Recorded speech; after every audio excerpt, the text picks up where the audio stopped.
கர்த்தராகிய இயேசு கிறிஸ்துவின் நாமத்தினாலே அன்பின் வாழ்த்துக்கள். வேதாகம பகுதியில் நாம் இன்று காணப்போவது ஐனிக்கேயாள், லோவிசாள். ஐனிக்கேயாள் தீமோத்தேயுவின் தாய், லோவிசாள் ஐனிக்கேயாளின் தாய். இவர்கள் லீஸ்திரா பட்டணத்தைச் சேர்ந்தவர்கள். தீமோத்தேயுவின் தாய் யூத ஸ்திரீ, தகப்பன் கிரேக்கன். தீமோத்தேயுவின் கிரேக்க தகப்பனை குறித்து எவ்வித விபரமும் வேதத்தில் இல்லை. தீமோத்தேயு சிறுவயதாய் இருக்கும்போது தகப்பன் மரித்திருக்கலாம். தகப்பனிடம் விசுவாசமோ ஆன்மீக நிலையோ காணப்படவிட்டாலும் தாய் நல்ல விசுவாசம் உள்ள ஸ்திரீயாய் மாதிரியாய் மகனுக்கு இருந்து மகனையும் விசுவாசத்தில் வளர்த்து சாட்சியாய் இருக்க செய்திருக்கிறதை பார்க்கிறோம். இவர்கள் நல்ல ஒரு விசுவாச குடும்பத்தைச் சேர்ந்தவர்கள். இந்த குடும்பத்தோடு அப்போஸ்தலனாகிய பவுலுக்கு ஐக்கியம் இருந்தது. அப்போஸ்தலர் 14:6-7 பவுல் லீஸ்திரா பட்டணத்தில் ஊழியம் செய்தபோது இக்குடும்பம் ஆண்டவரை ஏற்றுக்கொண்டு பவுலின் ஊழியத்திற்கு ஆதரவாய் இருந்தார்கள். தீமோத்தேயுவின் பாட்டியான லோவிசாள் ரட்சிக்கப்பட்ட முதல் விசுவாசியானால். பிறகு அவள் மகள் ஐனிக்கேயாள் ரட்சிக்கப்பட்டதையும் பிறகு தீமோத்தேயு ரட்சிக்கப்பட்டதையும் பார்க்கிறோம்.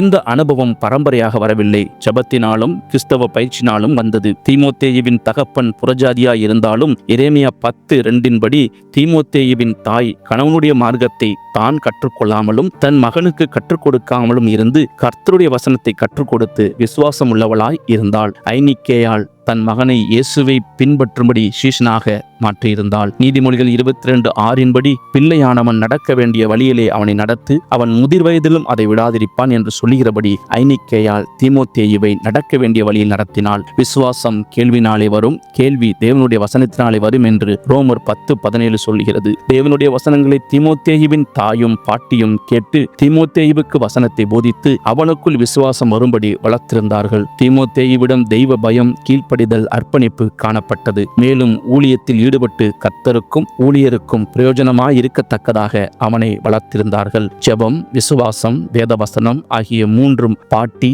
மகள், பேரன் ஆகிய 3 பேர் வாழ்க்கையிலும் காணப்பட்டது. அதனாலே சாட்சியுள்ள வாழ்க்கை வாழ்ந்து வேதத்தில் இடம்பெற்றிருக்கிறார்கள். தீமோத்தேயு லீஸ்திராவிலும் இக்கோனியாவிலும் உள்ள சகோதரராலே நற்சாட்சி பெற்றவனாயிருந்தான் என்று அப்போஸ்தலர் 16:2 சொல்கிறது. அப்படியானால் அவனுடைய தாய் நற்சாட்சி பெறக்கூடிய அளவுக்கு அவனுக்கு வசனத்தை போதித்து கட்டுப்பாட்டோடும் ஒழுக்கத்தோடும் வளர்த்திருந்தாள். அப்போஸ்தலர் 16:3-4-5 வசனங்கள் சொல்லுகிறபடி அவர்கள் குடும்பமாக ஊழியக்காரருடைய ஆலோசனைகளையும் சட்ட திட்டங்களையும் கைகொண்டார்கள். அதனாலே சபைகள் விசுவாசத்தில் ஸ்திரப்பட்டு நாளுக்கு நாள் பெருகினது என்று பார்க்கிறோம். ஐனிக்கேயாள் ஊழியக்காரருடைய கர்த்தருக்குள்ளான ஆலோசனைகளுக்கு கீழ்ப்படிந்து மாதிரியாய் இருந்து மகனும் கீழ்ப்படியும்படி பயிற்றுவித்திருந்தாள். அவள் உபத்திரவங்கள் வரும் என்று அறிந்திருந்தாலும் தன் மகனை ஊழியத்திற்கு அனுப்பிவிட்டாள். தாயாகிய நீங்கள் ஒவ்வொருவரும் பிள்ளைகளை எப்படி வளர்க்கிறீர்கள்? எந்த சந்தோஷம் பெரிதாக காணப்படுகிறது? எதற்கு முதலிடம் கொடுக்கிறோம்? அழிந்து போகிற தற்காலிக காரியங்களான படிப்பு, வேலை, அந்தஸ்து, சொத்து, மதிப்பு